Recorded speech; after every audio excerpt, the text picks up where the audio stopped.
I was born into affluence.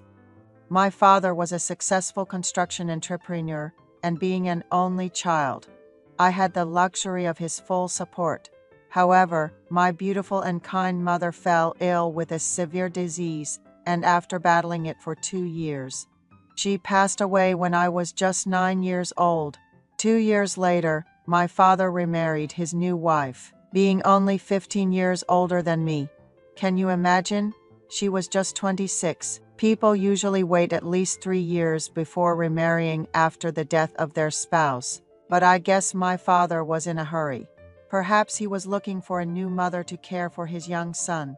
Looking back, I suppose his wealth made it easier for him to attract a younger wife. My stepmother was young and pretty, standing at 5'6", and was also very kind. My father seemed to enjoy his newlywed life with her. As I grew older, I began to realize how beautiful she was, almost as beautiful as a celebrity. I could say that my fairly uneventful adolescence was due to her kindness and care. I got accepted into a prestigious university, and my father's business continued to prosper. Although I didn't need to work for money, my father advised me that it would be a good experience to do some part-time work. So I worked on a construction site during the holidays, mixing cement with water. The wages I earned felt incredibly valuable after a hard day's work. One day, I bought a watermelon with my wages and gave it to my stepmother. She patted me on the back gently, which somehow made me blush. We lived happily as a family. After serving in the military, I was waiting to return to school while working part-time. Then one day, I came home to find my father's belongings scattered about the living room. My stepmother was crying, and when I asked her what happened, she told me that my father had cheated on her. In her anger, she had thrown all of his clothes from the wardrobe into the living room. My father left the house, claiming that my stepmother was overly attached, since their daughter was already 10 years old. My stepmother was left alone to raise her, while my father agreed to provide only the necessary living expenses. I was angry at my father for betraying his young wife. I wanted to comfort my stepmother, so I started buying her nice meals with the money I earned from my part-time job, and also gave her some pocket money. Despite the circumstances, my stepmother never lost her gentle smile and took good care of me and my sister. I was busy after returning to school, and my father's separation period just seemed to extend. Looking at my father's life, I decided not to date for a while and focused on studying. As my sister grew older and her tuition fees increased, my stepmother had to contact my father for additional support. Occasionally, I saw her sigh and sit down in exhaustion. One day, I suggested that we order some late-night snacks. My stepmother ordered chicken and beer. My sister said she was tired and went to bed, leaving my stepmother and me at the dining table. As we shared stories and drank, she started crying, saying that my father hadn't contacted her except for when he sent money, that he had betrayed her. Despite the 20-year age difference, that he didn't even ask about his daughter, and that just sending money doesn't make him a father. I gently patted my stepmother's slender shoulders, comforting her, saying, "Stepmother, Dad will come back someday. Let's live well until then." She had too much to drink and went to her room to sleep. I was about to go to my room after cleaning up when my stepmother softly called out to me, "Son, I've felt so lonely. Things were good when your father and I first got married, but after we had our daughter, he only had eyes for her. I was always complimented for my youthful looks, but your father began to distance himself from me. During that time, you were growing up so well, buying me delicious food, even giving me pocket money from the earnings of your part-time job. I'm grateful. I'm embarrassed to say this, but I started to see you as a man. I've wanted to confess my feelings for a while now, but I've been too shy. This isn't drunk talk. I'm confessing to you with the help of alcohol. Can you be my man tonight?" she asked. I too was a bit drunk, and her confession seemed to make things fall into place. I must admit, I had often fantasized about my stepmother. That night, I agreed to be with her. We made love, and my stepmother, who was in a man's arms after nearly 3 years, began to sob. I told her not to cry, that I would comfort her and help her forget her resentment towards my father. From then on, when my sister was at school and I had no classes, my stepmother and I had our intimate moments. We made love in the master bedroom, drove around in her car, visited gourmet restaurants. To others, we may have looked like a couple of a similar age, rather than a stepmother and stepson. Seeing her leaning on my arm, I felt content. Our relationship lasted for about a year, and I graduated and found a job. I rented a studio apartment near my workplace, but I spent 3 nights a week at her place, fearing she might feel lonely. I gave her all of my first salary. I confess, I visited home more often because of my relationship with her.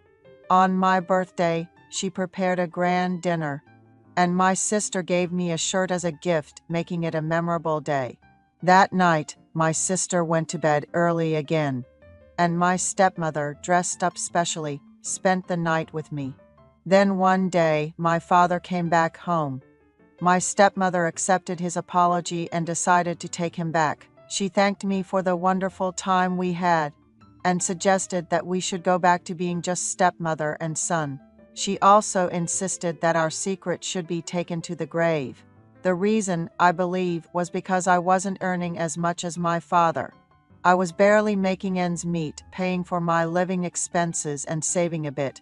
With my sister's tuition fees increasing, my father's return was a lifeline my stepmother couldn't afford to lose. My parents looked awkward together, but seemed to be trying to mend their relationship, and all I could do was watch. I stopped visiting home except for holidays and birthdays. I occasionally exchanged formal greetings with my stepmother, but that was about it. Yes, that was good enough for me. And I remember my stepmother with happiness. I'll write a review. My stepmother seemed to be getting along well with my father, and it had been 3 months since I had any interaction with her. She occasionally contacted me, but I avoided meeting her with various excuses. Then one day, just before the end of the workday, I got a call at my office desk. Someone was looking for me, so I hurried out. It was fall, and the wind was gently blowing. My stepmother was standing in the lobby of my office. She was wearing a green dress and a cardigan, and she looked stunning. The employees who were leaving work kept stealing glances at her. I introduced her to a coworker, who joked how lucky I was to have such a young and beautiful mother. I always felt this way when I was with my stepmother. She was always beautiful, and I was proud of her. We went to a nearby restaurant and ordered steak, pasta, and salad. We also ordered wine, but my stepmother didn't look happy. She asked if I had been doing well and why I was avoiding her calls. I told her that I couldn't be selfish, that it was important for her and my father to get along. So I had no choice but to avoid her calls, even though it hurt me. She said she had been having difficulty eating. When I asked her what was wrong, she said she was constantly nauseous. I asked, could it be related to our relationship? She said she was scared to go to the hospital alone, so she came to see me. She said she was getting along well with my father, but she wasn't sure about his true feelings. He was trying, but he had cheated once, so she couldn't be sure he wouldn't do it again. I felt sorry for her. We quickly finished our meal and rushed to a drugstore that was about to close. I bought a pregnancy test and handed it to her. She said she wanted to see my apartment, so we bought some beer and snacks and went to my place. She looked around my messy apartment and scolded me, saying, "You can't live like this, just because you're a man living alone. No matter how busy you are, you should always keep your place clean." She said she hadn't been able to take the pregnancy test because she was scared of feeling nauseous and missing her period, but she said she would take the test the next morning because it's more accurate in the morning. We started drinking beer. She said, I missed you so much. Were you surprised when I showed up out of the blue? Please answer my calls. Let's go back to the way we were. Promise?" She looked at me with pleading eyes. Even though I knew what she was worried about, we became one that night. I took her home in a taxi early in the morning and couldn't sleep. When the morning came, I received a text message from her. I took a pregnancy test.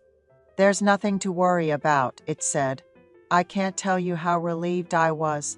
We met again that evening, and she told me that she had been to the gynecologist because her periods were irregular and she had gotten a shot. But because she was constantly nauseous, she was advised to go to an internist. She had an endoscopy a few days later and was diagnosed with chronic gastritis. It wasn't as serious as we feared, and we were relieved. Our relationship returned to the way it used to be. Sometimes my stepmother would come to my apartment. Before I got off work and prepare a delicious meal, we would sit across each other and eat, then go to the bedroom and have a good time. One day, after work, I walked into my apartment to find my stepmother, sitting there with a furious look on her face.